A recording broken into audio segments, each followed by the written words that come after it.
Yay, we're live. Hello, everyone. Welcome to another webinar. Today we have our fabulous mentor, Crystal, who's going to be talking to us about something Hi. pretty cool. Hi. Yeah, say hello in the chat. Vivian is first poster. Awesome. So yeah, say hello. Let us know where you're from, network, all that fun stuff. If you've been here before, you know the drill. Say hello, chat in the chat, and then questions in the questions tab. The presentation itself will be anywhere from about 25 to 30 minutes long ish. And then after that, we'll take a few questions and then we should be able to end about 10 to 15 minutes before the hour is up. Hello. We have hello from Singapore. Hello. That's where my whole family's from. Oh, Encinitas. Hey, you're just up the road from me. I'm in San Diego. I'm in North Park. Crystal, where are you from? I'm in Porto. We have everyone from everywhere. Hello from Brazil. Germany. Wow. Holy moly. This is so fun. All right, cool. So really quickly, if you haven't been here before, hello, I'm Emily. I'm the community manager for Designlab. And today I have Crystal Campbell here with me. She's one of our fabulous mentors and mentor leads on that. Yeah, so like I said before, if you've been here before, you will. If you haven't, use the chat to say hello. Let us know how you're doing, network with each other. And then if you do have questions throughout the presentation, please toss them in the questions tab. And once the presentation is over, we'll take a few and then we will end about 10 to 15 minutes before the hour. Oh, Crystal, you're the best mentor ever. Thank you. Maya, yes, this will absolutely be recorded. Since you're here, you will get an email recording, but this will also be up on our YouTube. I will share all that fun details at the end as well. So don't worry if you have to jump out for a little bit and catch up later. This will be up. Sweet. All right, cool. So I'm going to hand it over to Crystal to introduce herself, and then we will jump into the presentation. Great, thank you. Yeah, I'm really happy to be here. As Emily said, I am a mentor lead at Designlab, and I absolutely love working with all of you. And today I'm going to be talking about service design and how you can bring it into your UX, because I have a lot of students who ask about service design and are quite curious about it. Okay, so I think I'm going to share my screen now.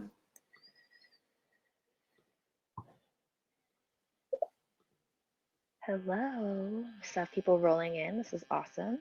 Crystal's going to get started. Hello. Okay, is that looking good? Yes, we can see the deck. Should I start now or should we wait a little bit? We can get started. Okay, cool. Yeah, so today is about why you don't need to be a service designer to design and think like one. I'm going to tell you all about service design and how you can incorporate it into your UX practice. So yes, I'm Crystal, and I've been working in design for a really long time and in several overlapping roles. So I've worked in everything from UX design to digital strategy to innovation, and I've worked a lot in service design. And as a mentor, I've met many students in the academy who are interested in service design, but sometimes it's really hard and confusing to understand what service design is, and also how all the disciplines work together and overlap with one another, because they certainly do a lot. So I'm going to try and talk about that today and hopefully clarify and simplify some of it. So, and often, even if you're drawn to a discipline, it feels like sometimes it's a wide gap to bridge, and sometimes it's a bit impossible, really. But there are always small practical ways to start big journeys, and I'm all about small practical ways. So that's what I want to share today. I want to share 7 design practices that you can easily add to the toolkit you're learning about at the moment and into your daily design that'll bring more of a service design awareness into your mindset and your work, and hopefully into the teams that you work with in the future. By now, you've definitely read my slides, so I'm not going to read it out.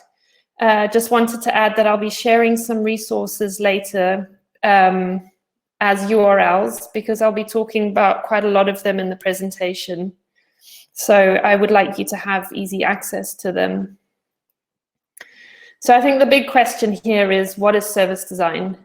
So let's quickly chat about that. I actually looked it up on Wikipedia, and it's defined as a broader, more holistic way to look at a lifestyle cycle of products and services, as well as the ecosystems in which they exist.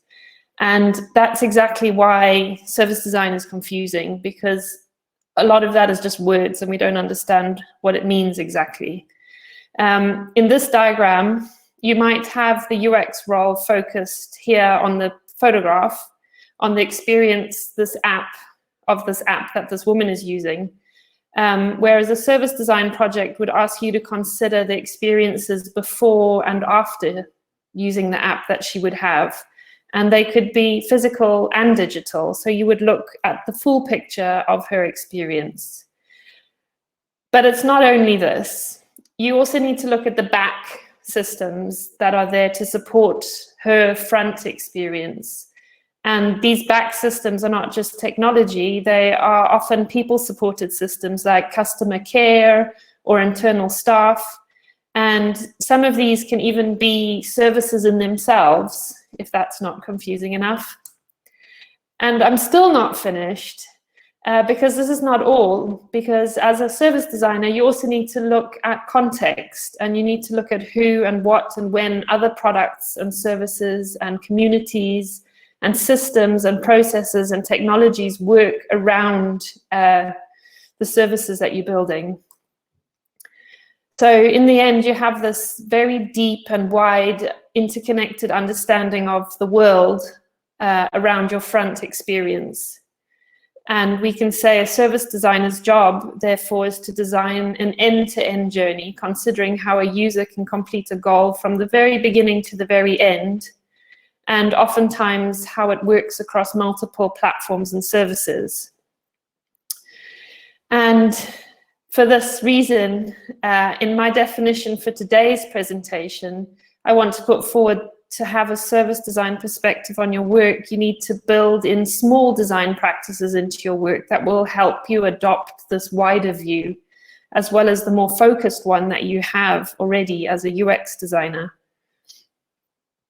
The practices I've chosen to share today are small steps, and they can be easily included into any design toolkit.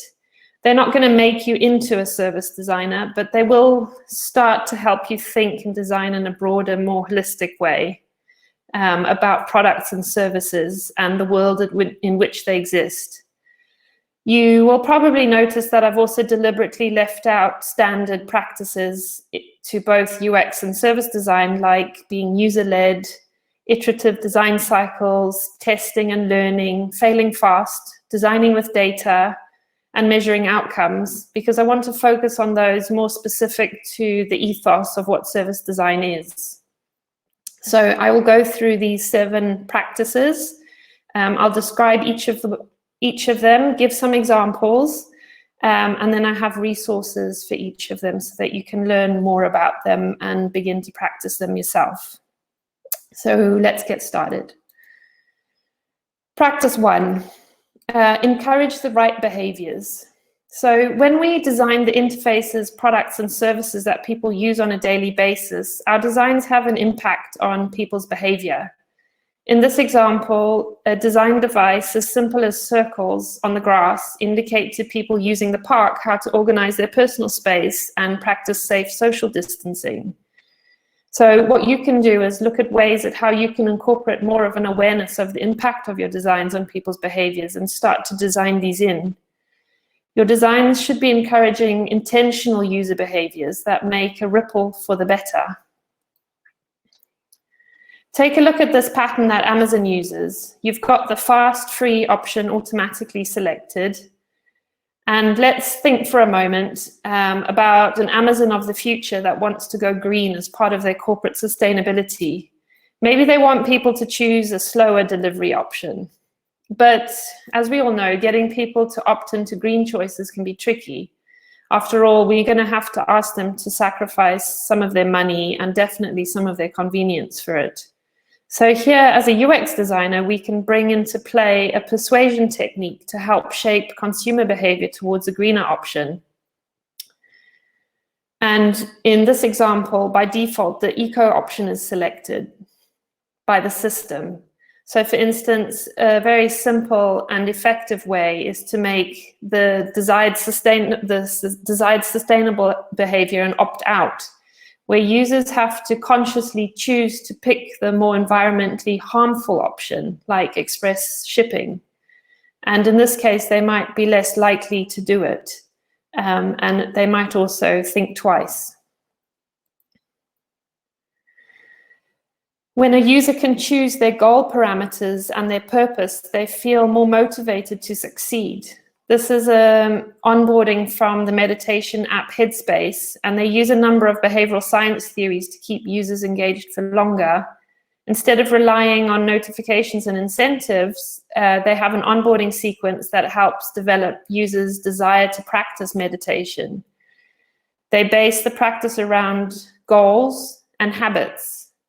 And because users are asked when they would like to meditate, instead of choosing a specific time of day, and it's based around habits, the users are more likely to build it in to their daily routine and more likely to use it. So for this practice, you can think, I can influence safe, fair, and productive user behaviors in my design patterns. And you can ask yourself in your designs and your teams, are my designs promoting behaviors for the better? Let's look at Flow's onboarding experience. Right up, the user is exposed to 3 screens that are visually rich and have clear, simple sentences that help the new user quickly understand what they're signing up for and prime their expectations. The user's mind has changed from, what do I do now, to this is really useful. And so now they know what they're getting into, and they're ready to learn about the features the app is going to offer them up next. This is an antibacterial fortune soap that's been designed in a Chinese tradition shape of a good luck charm. And it's been designed to hang on the wall above the sink, like a symbol of hygiene, giving a reminder to wash your hands and to give cleanliness a new meaning as a sign for luck and wealth for the future. And it taps into a user's mental mode for safety and protection in a post-COVID reality. By washing your hands, you're physically safer and you feel like you've been protected by the charm. So what can you do? You can learn more about patterns to positively influence user behaviors from the Design with Intent toolkit, which is fantastic, and it's a free resource. There's a collection of free design patterns from Designing for Behavior Change. And this is a great book from O'Reilly that I recommend. Practice 2, design services, not websites. So this is a beautifully worded principle, and I've not worded it myself. I've taken it directly from the UK GDS, the Government Digital Service, and I highly recommend you read through them. This is a recent example during the lockdowns where a property and tech company in the US that owns parking lot retail estate and an app for finding available parking spaces quickly pivoted their capabilities by partnering up with a medical clinic provider. So people could then use the app to find these rapid test centers for COVID. As UX designers, it's all too easy to take a vacuum approach to the design problem that only focuses on interface or a specific part of the experience. In reality, our designs need to consider a wider view so that we design services and not websites, and understand how the various aspects of delivering a design might happen and who and what may be impacted. This is a project I worked on for government a few years back where the issue was quite interesting. The council had been experiencing a lot of fly tipping, which is the illegal dumping of rubbish. And the only way to notify the council was to use the government website and file a report. It was easy and simple enough to use, but it wasn't fast and streamlined, and it didn't use photography or locative services, which would be a great feature. A local businessman thought so too, and he built an app to solve the problem with lots of great features utilizing mobile capability. However, the only problem was that he hadn't considered and designed into his app what would happen when the council started to receive all these notifications. And because they hadn't been involved in the design of the app and they didn't have the support built in and required available, they were inundated with requests that they weren't able to properly address. So we were called in to understand how the service could support the app that had been built. This is a clear case of a website, not a service. You can think, I will take a holistic approach by considering what happens for the user, how it's achieved, and what impact it will have. And you can ask, where are the mutually beneficial opportunities for the user, the business, and the impact? Sometimes the end-to-end service design has very little digital in it. These are mounted police touring a city in India, and in a country that has very low digital literacy, important messages like these are most impactful when they're told in physical spaces. You can learn how to use design thinking tools such as value network maps and service blueprints that help you consider what happens to the user and how it's achieved, most importantly. You can design scenarios and storyboards to ask yourself questions like, how might my design be adapted to account for different contexts? You can read this brilliant book about designing services.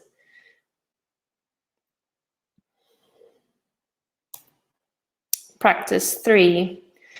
Talk about it, work out loud. So I'm not at all suggesting you have to start a revolution as part of your tech career, but take one look how a girl in Europe and a sign on some steps outside a school started a global revolution a few years ago by starting small, sharing her story and bringing people together one person at a time. Last year, Italy led the world with music into expressing solidarity and gratitude for our healthcare workers, restaurant workers, grocery store workers, and other essential employees.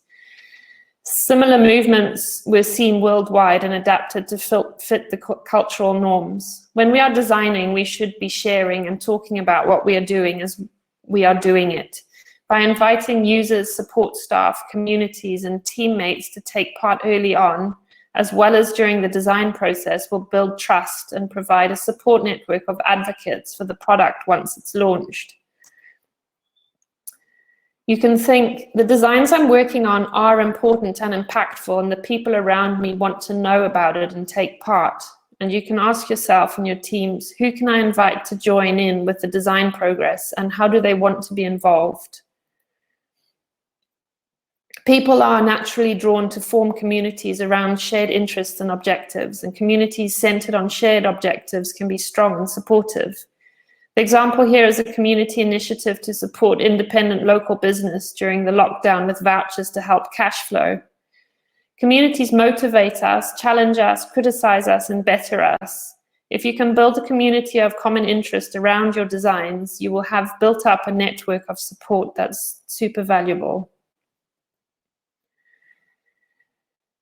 To learn more about this, I suggest you read Show Your Work and learn about how to share your work and think about your work as a never-ending process to share ideas, progresses, failures.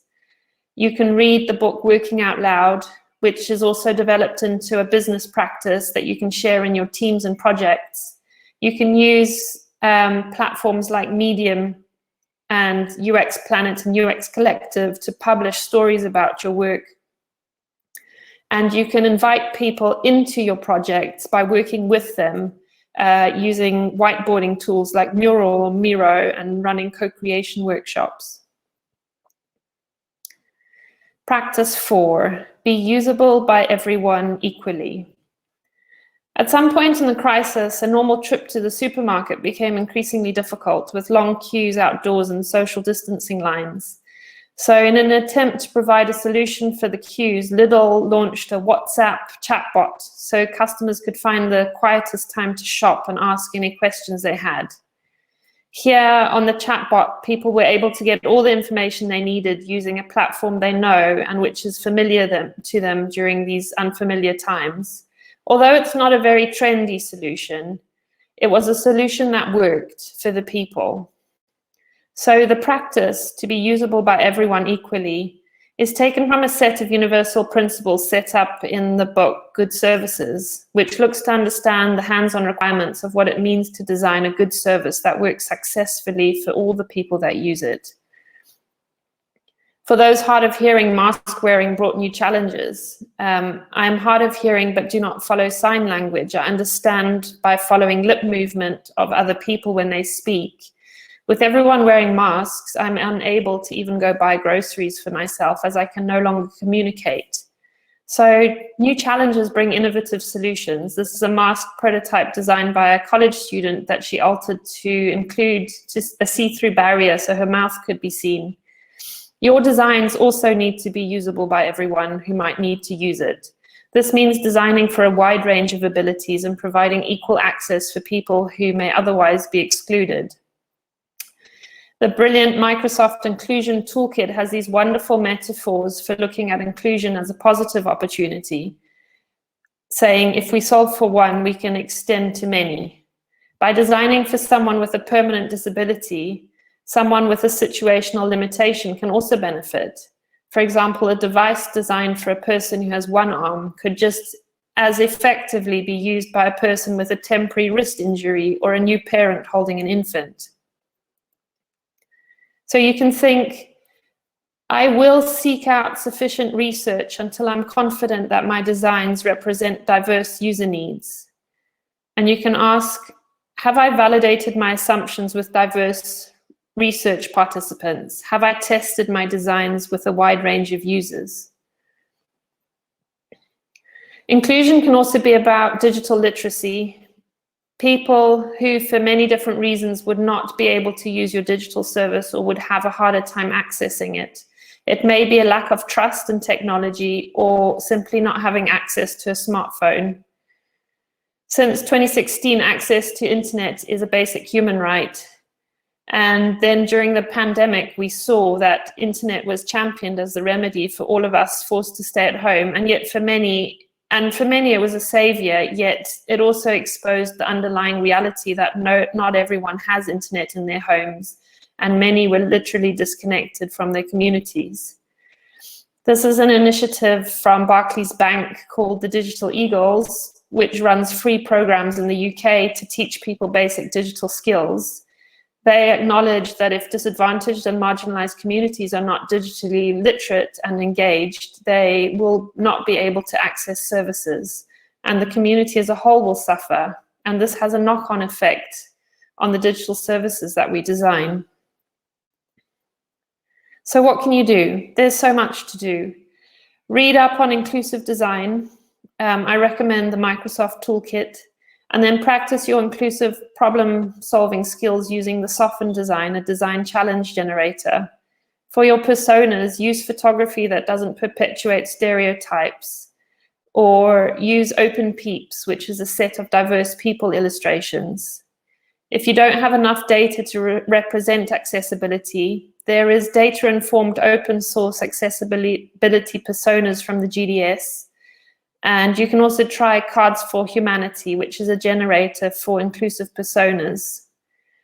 Finally, always run accessibility tests on your design as part of your usability testing. In the slide, there is a selection of plugins for Figma, but there are many. Practice 5, design to keep people safe. Last spring, when the disease started its rapid spread, these apps for tracking were heralded as promising ways to control the possible. Apple and Google announced a joint effort to develop technology that government health departments could use to build the apps with user privacy and security all built into it. However, these apps have been a huge failure worldwide. And a key reason for this failure is people simply don't trust tech companies or government to collect, use, and store personal data, especially when that data involves health and whereabouts. So if your designs ask your users to provide personal data without a clear purpose, then understand that you're putting people's privacy at risk. By understanding why you need to collect the data and if it's really necessary, remember, less is better. Work hard to lose the legalese. Explain complex legal terms in plain English. This is a great example from Lemonade's insurance policy. I especially like the one on the left that discusses the issue with empathy as well as plain English. TLDR Legal is a software licenses translator to plain English, and what they do is display side by side both the legal policy and a high-level translation of it into plain English. And look how brilliantly they've worked up this policy to deliver both the high level and the in-depth for the user. So you can think, I am the guardian of my users' personal data. My users trust me to only collect what is necessary. And you can ask yourself in your projects, how can my users control access to their information, as well as what's being shared publicly and privately, and what systems have been designed to safeguard their data?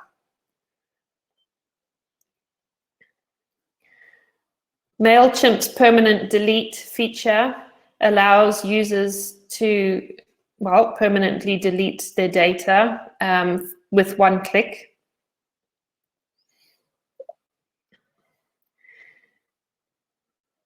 Twitter's archive allows you to download all your data and save it, again with one click. So what can you do? You can write your privacy policies in plain writing. You can learn what plain writing is so that users have more control over their data and their accounts. You can ensure your user research consent forms are fair and safe and user first. And this link is to a brilliant article for user research consent forms. And I would also suggest Googling up and reading on the GDPR policy, which, although it sounds dry and is only legally applicable in Europe, is interesting read and will better inform the way you think about data collection, consent, and ethical data storage policies. Practice 6. Take the path less traveled. UX design tends to start by designing the happy path for the user. I know as a mentor, I've definitely recommended this. How does the user get from A to B with the fewest frustrations? But to design a more inclusive experience, other paths need to be considered too, and users should be able to meander through and rejoin without getting stuck. So here's the thing, these paths do matter a lot, and most of what we label as edge cases aren't really that uncommon. We assume that since most users aren't new to our system, they'll do the things the right way, and therefore any other experience is an edge case. But this, in testing, doesn't often turn out to be so true. For the majority of people who have never shopped for food online, the jump they needed to take to stay safe during the pandemic was an anxious one.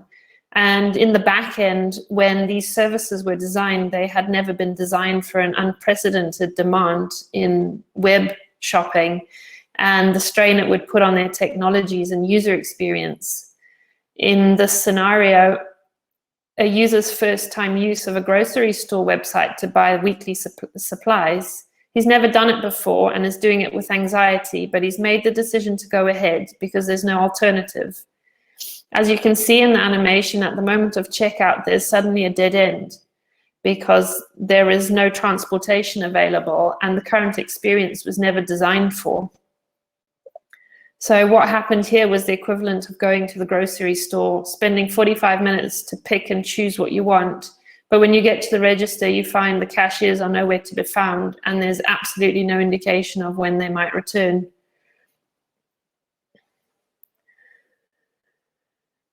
So when you detect and suggest a better option to users when it looks like they are making an error, here in Google's error support, they have the "Did you mean" feature to support users. In this example for Salesforce, they use live validation, which prevents dead ends because it nudges the right behaviors from the user right away. So you can think, I have considered the alternate paths and designed ways for my users to get back to the happy path. And you can ask, what do we do when my users get lost, confused, or need to flag something? Who is there to support them? How do they contact them?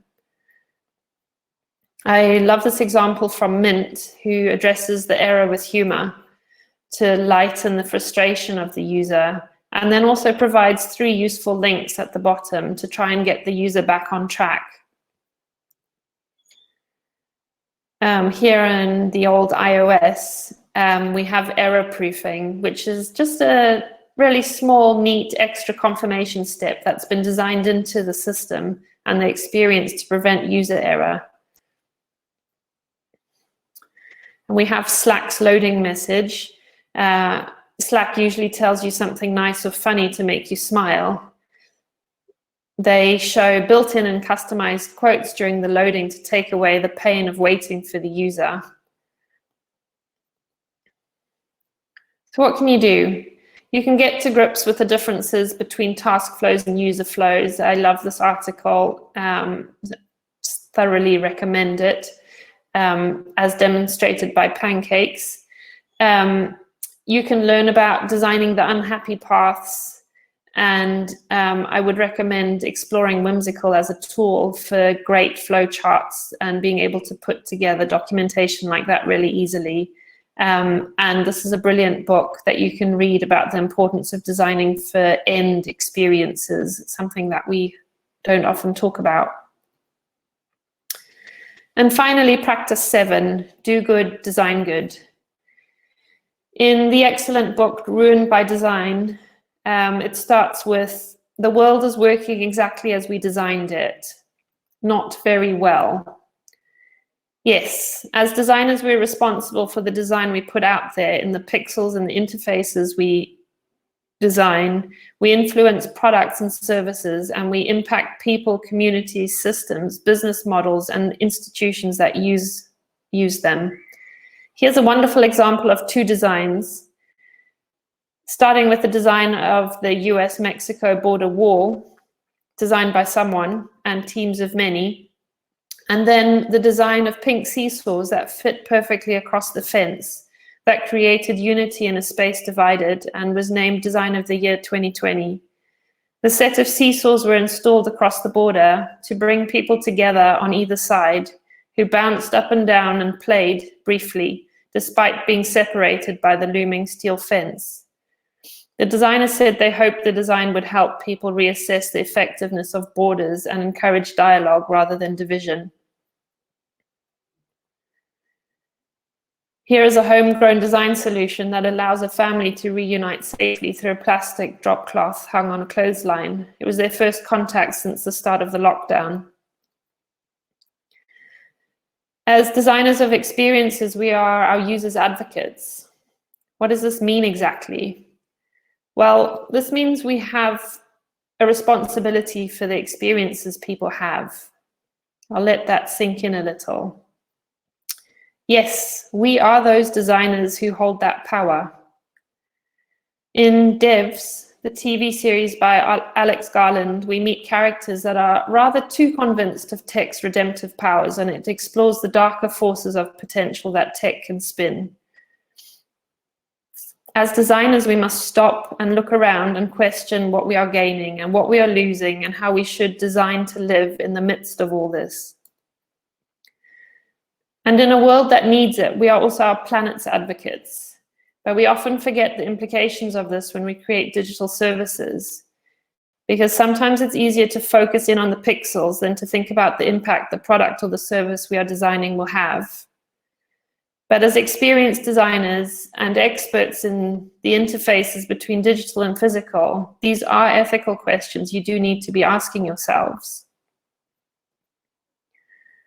You can think, I am responsible for the design experiences, products, and services I work on and the impact they have on people and the world.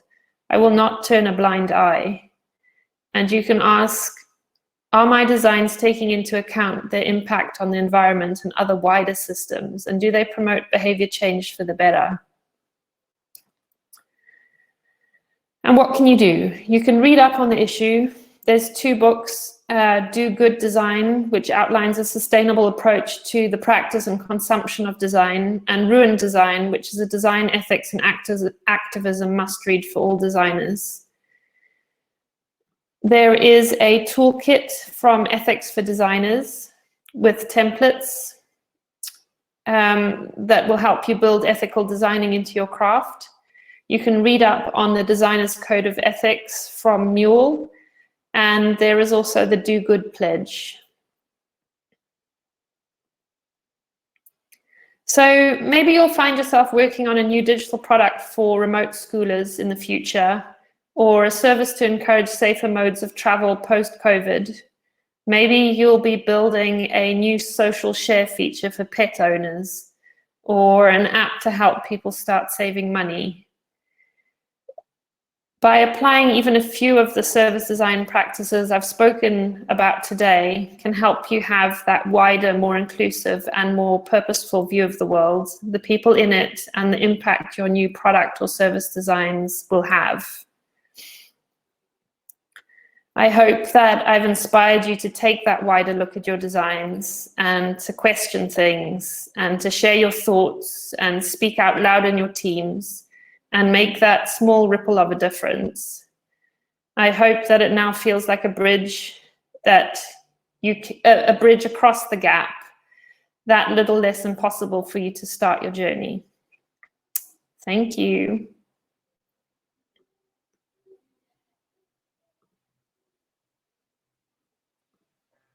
Awesome. Cool. So we are going to jump over to questions. We have quite a few thought-provoking ones, but I'm just going to work from the bottom up. We're going to do questions for about 10 to 15 minutes, and then we will call it a day. All right, so the first question is from Derek. Derek is asking, how is service design different from customer experience design? Yeah, that's an interesting question. And I've actually had roles in both because sometimes the definitions of those overlap.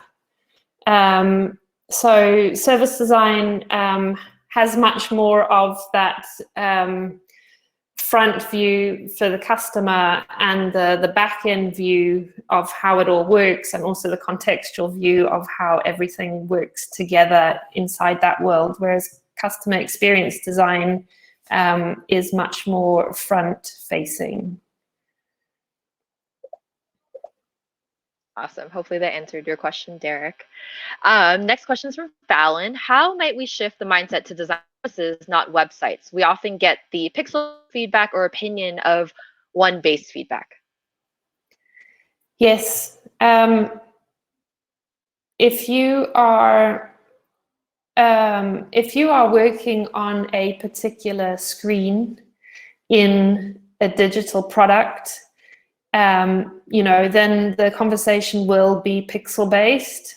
But there is a moment where teams and wider teams step out and think about where these screens live more strategically. And those are those moments to build some of these practices into the work. Awesome. All right. Next one's from, I'm hoping I'm saying your name right, Marissa.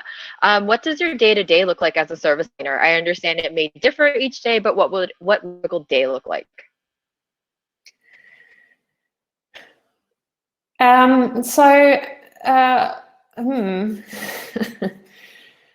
Typically work in a biggish team.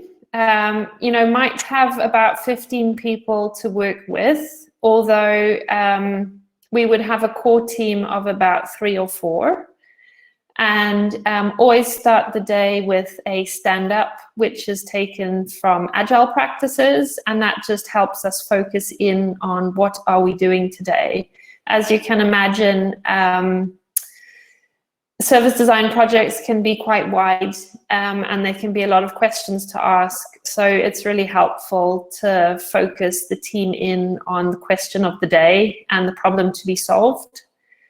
So I would say that's probably where it starts, and then teams might break up and go and try and solve some of those issues.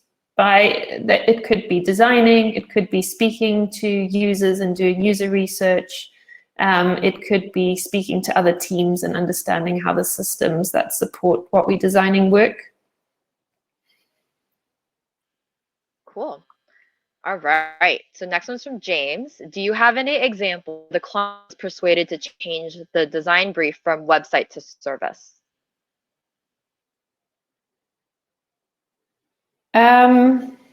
I don't really have a specific example for that. I would say that any brief that starts off as a website type brief, you can definitely sit down and relook at the brief and work into the brief some practices that you've possibly even learned at Designlab, like looking at the greater context, doing competitor market research, doing your initial one-to-one interviews with users, and looking a bit, looking out before you look in, so that you can understand the greater context around something. Will definitely make your web solution a richer one.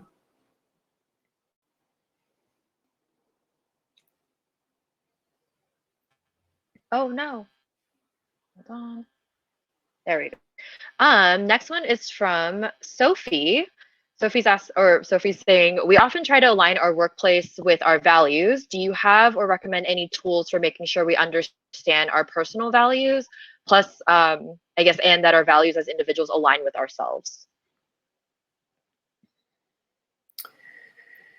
There are a number of I think that's a really interesting question, and one of the reasons I think it's a great question is because you definitely need to know what your personal values are before you take on I guess external practices like the ones that I've just been speaking about.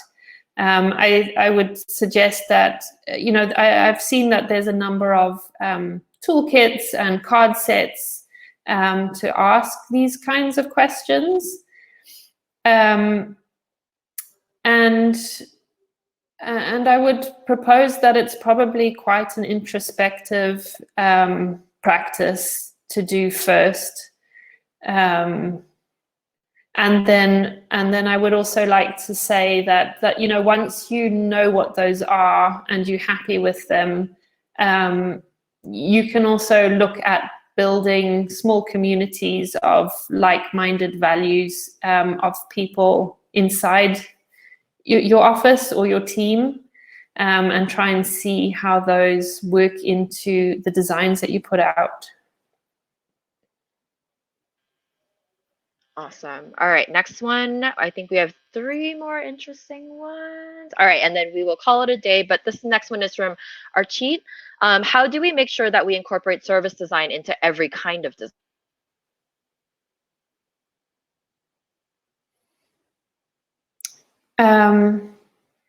Yes, so I mean, I would really suggest that starting with the practices that I went through is a way to incorporate service design into your daily work.